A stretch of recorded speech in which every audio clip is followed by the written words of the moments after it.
Selamat datang di channel Detektif Sanji, tempat berkumpulnya para pecinta One Piece yang haus akan teori, fakta tersembunyi, dan pembahasan mendalam seputar dunia ciptaan Eiichiro Oda. Di sini, kami tidak hanya mengikuti alur cerita, tapi juga menganalisis setiap petunjuk, menghubungkan fakta-fakta kecil yang sering terlewat, dan mencoba memecahkan misteri besar seperti siapa Joy Boy sebenarnya, apa tujuan sejati pemerintah dunia, hingga sejarah abad kekosongan yang selama ini ditutupi. Setiap video di channel ini disusun dengan riset yang mendalam, sudut pandang kritis, dan tentunya semangat nakama sejati.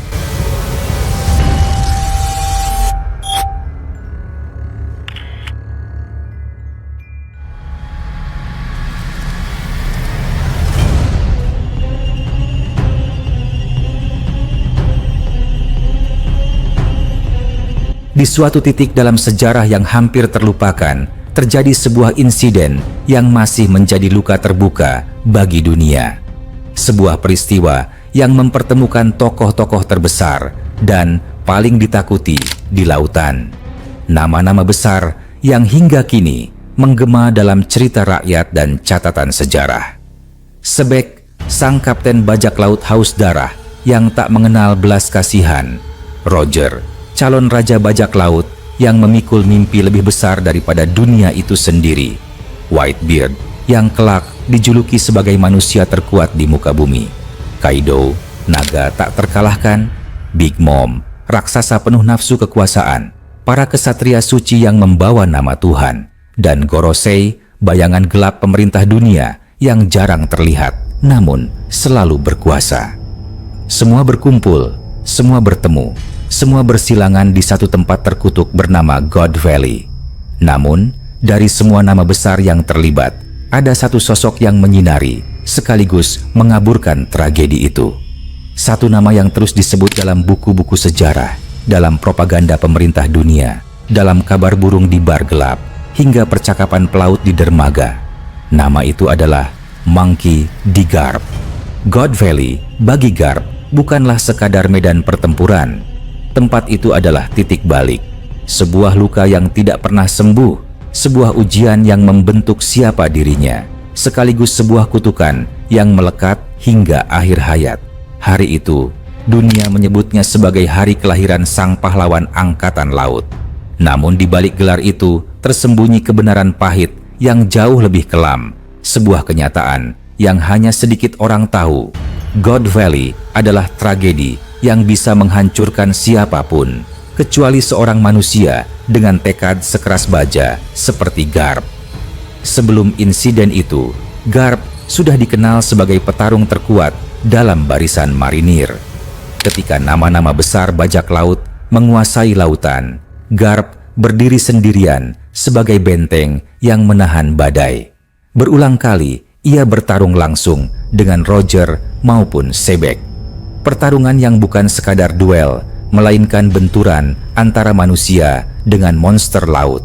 Setiap pukulannya bukan hanya sekadar serangan, melainkan simbol wibawa angkatan laut. Satu sosok yang menjaga kehormatan dan rasa takut dunia terhadap marinir. Berapa banyak misi sudah ia jalani? Berapa banyak tragedi berhasil ia hentikan? Berapa banyak nyawa tak berdosa telah ia selamatkan? Semua itu menumpuk dan menjadikan Garp simbol harapan. Namun, ada sisi lain yang jarang disadari. Dunia sering terbuai oleh pesona bajak laut legendaris seperti Roger atau Luffy, seolah mereka mewakili kebebasan dan keberanian sejati. Tetapi di balik setiap bajak laut hebat, selalu ada puluhan bajak laut busuk, kejam, dan hina yang kerjanya hanya merampok, memperkosa, memperbudak, dan menghancurkan kehidupan rakyat jelata. Dan Garp, berbeda dengan banyak orang, tidak pernah memuja bayangan kebebasan itu. Bagi Garp, bajak laut adalah racun, ancaman, noda yang harus dibersihkan dari muka laut. Itulah sebabnya kebenciannya begitu mendarah daging. Ia tidak pernah melihat bajak laut sebagai simbol kebebasan, melainkan sebagai kutukan bagi mereka yang lemah. Namun, God Valley membalikan segalanya. Karena di sana ancaman tidak lagi datang dari bajak laut. Bahaya terbesar justru lahir dari pihak yang seharusnya melindungi, pemerintah dunia. Di sana lahirlah apa yang dikenal sebagai Game of Extermination, sebuah perintah kejam untuk menghapus seluruh bangsa dari muka bumi. Sebuah pembantaian yang tidak mengenal belas kasihan. Bayangkan, satu komando dari pihak tertinggi mampu menghapus sejarah ribuan tahun hanya dalam hitungan jam. Jika bajak laut bisa membuat sebuah kota kacau selama beberapa hari, pemerintah dunia dengan seluruh kekuatannya mampu melenyapkan sebuah kerajaan beserta budayanya dalam sekejap. Di hari itu, hidup Garp tidak pernah lagi sama. Jika sebelumnya ia hanya mendengar desas-desus tentang kebejatan pemerintah dunia atau memilih menutup mata demi tugas, maka di God Valley ia melihat langsung wujud asli kekuasaan yang ia layani. Ia menyaksikan sendiri betapa kotor permainan para Tenryubito, betapa kejam perintah Gorosei, betapa menjijikan kerakusan Tenryubito. Semua kebohongan yang selama ini tertutup rapat akhirnya tersingkap di depan mata. Tetapi dunia tidak pernah diberi kesempatan untuk tahu kebenaran itu. Berkat permainan media dan berita sensasional, dunia hanya melihat wajah yang indah dari tragedi itu. Garp, sang pahlawan angkatan laut, pelindung para Tenryubito, benteng yang tidak tergoyahkan. Namun jauh di dalam hatinya, kobaran amarah lahir. Jika sebelumnya Garp sudah muak terhadap para Tenryubito, setelah God Valley perasaan itu menjelma menjadi sesuatu yang lebih besar. Kebencian yang tak terbatas, penghinaan yang mendidih, dan dendam yang membara. Ironinya, justru di tempat itulah lahir sebuah warisan.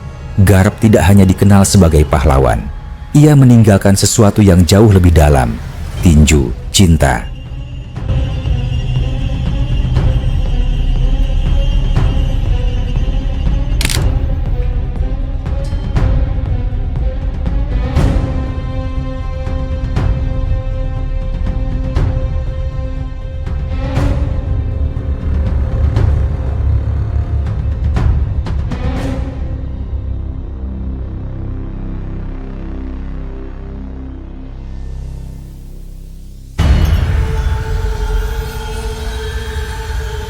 Sebuah istilah sederhana yang sering ia ucapkan dengan senyum lebar. Seakan itu hanyalah pukulan penuh kasih sayang dari seorang kakek pada cucunya. Tetapi, sesungguhnya, di balik kepalan itu tersembunyi rahasia besar. Tinju yang bahkan bisa melukai tubuh karet milik Luffy. Tinju yang ternyata merupakan bentuk haki tingkat tinggi, sesuatu yang jauh lebih kompleks daripada sekadar emosi. Tinju itu mungkin adalah kunci untuk menumbangkan para dewa palsu. Dalam banyak kisah, terlihat bagaimana Luffy belajar menyerap kekuatan musuhnya. Dari Katakuri, ia belajar melihat masa depan. Dari Kaido, ia membangkitkan haki raja tingkat tinggi. Maka, sangat mungkin bahwa Roger dan krunya pun belajar sesuatu dari Garp melalui duel-duel mereka. Tinju cinta mungkin diwariskan secara tidak langsung, menjadi racun bagi regenerasi kesatria suci, menjadi senjata rahasia melawan Imu Sama. Bayangkan, di tengah segala tipu daya dan kebohongan pemerintah dunia, Garp mungkin adalah orang yang paling memahami betapa berbahayanya kekuatan mereka. Meskipun ia tidak pernah secara terbuka melawan, ia mungkin diam-diam telah menemukan kunci kehancuran mereka. Ditambah dengan fakta bahwa ia berasal dari keluarga D, musuh alami para dewa. Garis keturunan itu sendiri adalah kutukan dan sekaligus harapan. Dan Garp, dengan seluruh kekuatan serta insting bertarungnya, mungkin secara naluriah menemukan cara untuk melawan dewa-dewa palsu itu. Namun, dunia tetap mengenalnya dengan nama lain, Garp Sang Pahlawan. Sebuah gelar yang manis yang seolah-olah menutup sisi kelam dari tragedi itu. Padahal, bagi masa depan, bagi bajak laut yang membawa mimpi baru, yang benar-benar hidup bukanlah Garp Sang Pahlawan, melainkan Garp Sang Tinju. Sosok yang melindungi siapapun, entah budak, rakyat jelata, bahkan Tenryubito sekalipun. Namun, di saat bersamaan, meninggalkan warisan berbahaya bagi pemerintah dunia. senjata tersembunyi untuk melawan makhluk terkuat di muka bumi. Pertanyaan pun tersisa. Bagaimana Garp bertindak di God Valley? Bagaimana ia menyeimbangkan peran sebagai prajurit angkatan laut dengan nurani yang berteriak melihat pembantaian? Bagaimana ia menahan beban ketika menyadari bahwa lembaga yang ia abdikan seumur hidup justru menjadi dalang tragedi? Bagaimana ia bisa terus mengenakan seragam itu sambil membawa dendam dalam hatinya? Sejarah jarang ditulis dengan jujur. Dunia hanya mengenal wajah yang dikehendaki pemerintah dunia. Namun, kebenaran sejati terukir bukan dalam buku, bukan dalam catatan, melainkan dalam darah, air mata, dan tinju seorang pria bernama Monkey D. Garp. God Valley bukanlah akhir, itu hanyalah awal dari sebuah perjalanan panjang. Hari itu, dunia melihat lahirnya seorang pahlawan.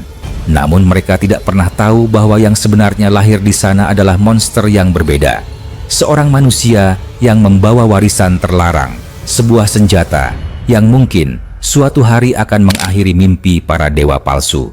Dan ketika saat itu tiba, sejarah akan teringat bukan kepada Garp sang pahlawan, melainkan kepada Garp sang tinju. Manusia yang menolak tunduk, manusia yang hidup hanya untuk melindungi, dan manusia yang dengan satu kepalan bisa mengguncang singgasana para penguasa dunia.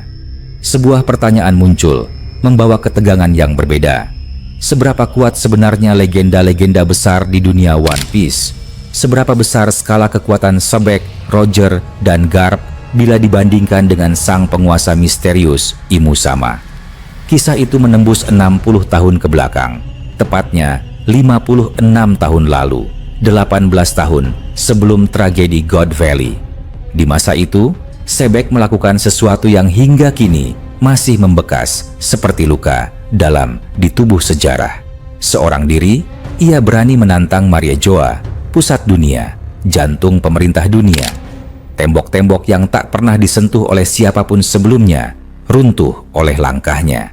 Ia tidak hanya menyerang, tetapi membunuh seorang admiral, simbol kekuatan maritim tertinggi. Ia tidak hanya membunuh, tetapi juga menculik 5 raja, tokoh-tokoh penting yang dilindungi dengan segala kekuatan kerajaan mereka. Seolah perisai dunia retak oleh satu tangan yang membawa badai. Namun, meski semua itu terjadi, ada sesuatu yang ganjil. Sebek memang menembus Istana Bunga, tempat yang dianggap sebagai singgasana rahasia Imu Sama. Tapi di sana sesuatu mengikatnya. Seakan ada permainan tak terlihat, sebuah papan catur kosmik di mana Sebek hanyalah bidak yang tidak bisa melangkah lebih jauh. Itu bukan sekadar soal kekuatan fisik, bukan hanya tentang seberapa kuat pukulan atau tajamnya pedang.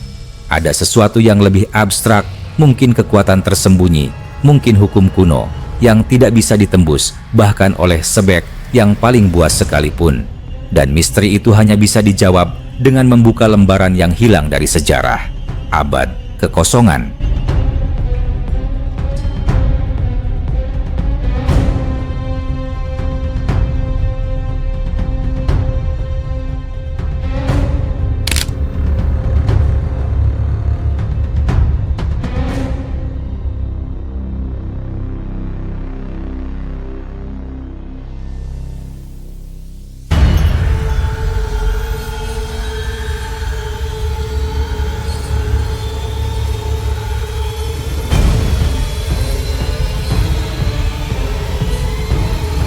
Sejarah yang telah direnggut, sejarah yang hilang dari catatan, sejarah yang mengandung jawaban tentang mengapa dunia berdiri di atas pondasi yang begitu rapuh, namun terlihat kokoh. Peradaban kuno yang pernah berjaya ribuan tahun lalu, yang menurut kisah para raksasa sudah berulang kali dihantam bencana apokaliptik, menyimpan kunci dari rahasia itu. Dunia pernah hancur, pernah runtuh, pernah bangkit, berulang kali, bahkan sebelum abad kekosongan. Dan tanpa pemahaman terhadap masa lalu, manusia hanyalah makhluk buta yang terseret arus tanpa kendali, tidak mampu mengendalikan masa kini, apalagi masa depan. Pesan besar One Piece seperti terpatri di sini. Masa lalu adalah fondasi, Masa kini adalah medan perjuangan, masa depan adalah warisan. Tetapi bila Zebek tidak mampu menyentuh Imu Sama, bagaimana dengan Roger, sang raja bajak laut, satu-satunya manusia yang berhasil menaklukkan Grand Line, satu-satunya yang mendengar bisikan riwayat sejati dunia, mungkin menyimpan sesuatu yang lebih dekat dengan Joy Boy. Roger memiliki aura yang lain, kekuatan yang bukan sekadar tenaga, tetapi resonansi dengan kehendak sejarah. Joy Boy, sosok misterius yang sudah berkali-kali disebut sebagai duri terbesar dalam daging Imu Sama, tampaknya lebih dekat dengan Roger dibanding siapapun. Di sisi lain, Garp menempati posisi yang tidak bisa diremehkan. Sang pahlawan angkatan laut dengan tinju cinta, dengan kendali penuh atas haki yang seakan sempurna dan fisik yang mendekati mutlak. Ia berdiri sebagai benteng yang bahkan tanpa gelar bajak laut bisa menyaingi legenda. Bila dibandingkan dengan Imu Sama, Garp layak ditempatkan di urutan pertama karena ketangguhan yang tak tergoyahkan. Setelah itu barulah Zebek dan Roger, meski Roger berdiri sedikit lebih tinggi karena hubungannya dengan kehendak Joy Boy. Namun, semua perbandingan ini hanyalah spekulasi, bayangan tanpa pertempuran nyata. Selama tidak ada bentrokan, kebenaran hanyalah kemungkinan. Dalam kilas balik, Oda pun memperkenalkan figur baru, Raja Harald, sosok top tier yang selama ini tersembunyi. Pertarungan antara Harald dan Zebek tidak pernah dijelaskan penuh, tetapi yang jelas Harald cukup kuat untuk membuat Zebek mundur atau setidaknya memilih jalan lain. Pertarungan yang mengguncang sejarah, tetapi dibiarkan penuh misteri. Pertanyaan lain pun muncul, kali ini mengenai pencipta kisah itu sendiri. Apakah Oda sudah layak dianggap sebagai salah satu penulis terbesar sepanjang sejarah? Jawabannya jelas. One Piece bukan sekadar manga, bukan sekadar hiburan, tetapi sebuah fenomena budaya. 20 tahun lebih perjalanan ini berjalan dengan konsistensi yang luar biasa. Karakter-karakter tumbuh bersama pembaca, cerita berkembang bersama dunia nyata, pesan-pesan yang ditanamkan melintasi generasi dan budaya. Pikirkan, sebuah karya yang bisa membuat seorang anak kecil menangis karena kehilangan karakter favorit, lalu membuat seorang nenek yang baru menonton adaptasi live action terisak karena merasakan makna persahabatan. Satu kisah yang mampu menyatukan usia, ras, bangsa, dan budaya menembus semua batasan. Tidak ada karya fiksi lain yang memiliki daya jangkau seperti ini. One Piece akan selalu dikenang bukan hanya sebagai cerita panjang, tetapi sebagai tonggak sejarah budaya global. Tidak akan ada kondisi yang bisa mereplikasi apa yang terjadi di sini. Serialisasi yang begitu panjang, konsistensi alur yang linear, perkembangan karakter yang masuk akal, dan pesan universal yang bisa dipahami oleh siapa saja di belahan bumi manapun. Semua itu membuat One Piece bukan sekadar manga, tetapi sebuah catatan sejarah bagi peradaban manusia. Dan bagaimana dengan Trafalgar Law? Setelah Shanks menaklukkan Kid, setelah Blackbeard melepaskan Law, arah perjalanannya berubah. Bukan lagi sekadar mengejar One Piece, tetapi mencari kebenaran sejarah. Sama seperti Nico Robin, Law beralih menjadi sosok yang haus akan jawaban, bukan sekadar harta. Kehendak D dalam dirinya seakan membawa peran baru, sebuah jalur yang berbeda. Bayangkan, sebuah misi solo, Law bersama Beppo, menjelajah dunia untuk mencari misteri yang tak bisa dipecahkan oleh siapapun kecuali dirinya. Sebuah perjalanan ilmiah, penuh rahasia, yang bisa mengubah pemahaman dunia. Lalu, muncul ide gelap, sebuah pertanyaan yang menakutkan. Mungkinkah Blackbeard menyerang Marijoa, melakukan pembantaian besar-besaran? Visi seperti itu terdengar mengerikan, tetapi juga penuh daya tarik. Bayangkan, seorang Blackbeard yang mengobarkan neraka di atas tanah para Tenryubito, membalikan dunia dengan darah. Itu akan menjadi puisi kelam, keadilan yang bengkok, sebuah pembalasan yang membuat orang sulit tidak memahami alasannya.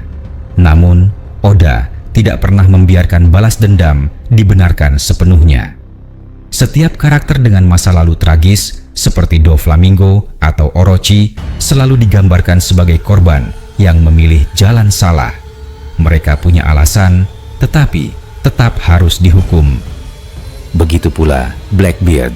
Masa lalunya, ketidakhadiran figur ayah, ketidakjelasan asal-usulnya, semua itu membentuk dirinya menjadi monster.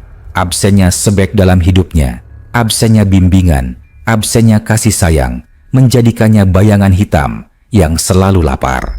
Oda selalu menulis dari ketiadaan, dari kehilangan, menjadikannya sama pentingnya dengan keberadaan. Itulah mengapa karakter-karakter terasa begitu hidup. Dan lalu, rumor aneh menyeruak, apakah Bugi sebenarnya anak Sebek?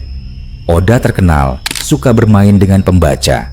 Wajah Sebek, wajah Bagi, wajah Kurohige. Kemiripan yang mencurigakan. Bisa jadi sekadar jebakan, bisa jadi petunjuk nyata. Oda selalu menipu dengan cara ini, membuat orang percaya sesuatu tidak mungkin, hanya untuk kemudian mengungkap kebenaran yang sudah lama ada di depan mata.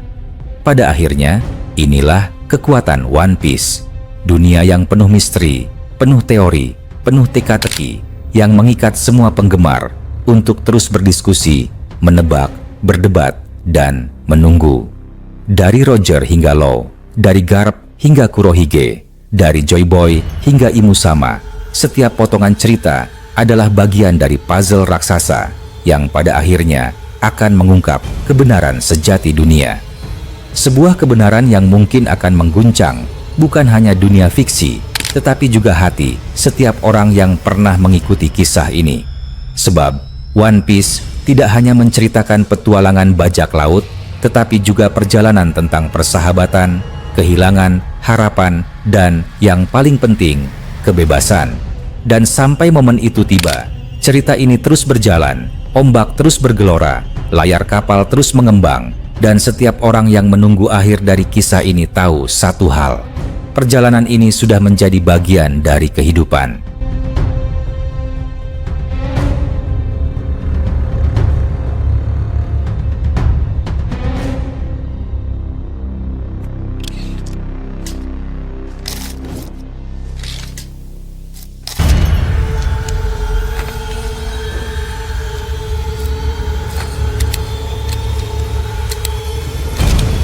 Terima kasih sudah menyaksikan video ini sampai selesai.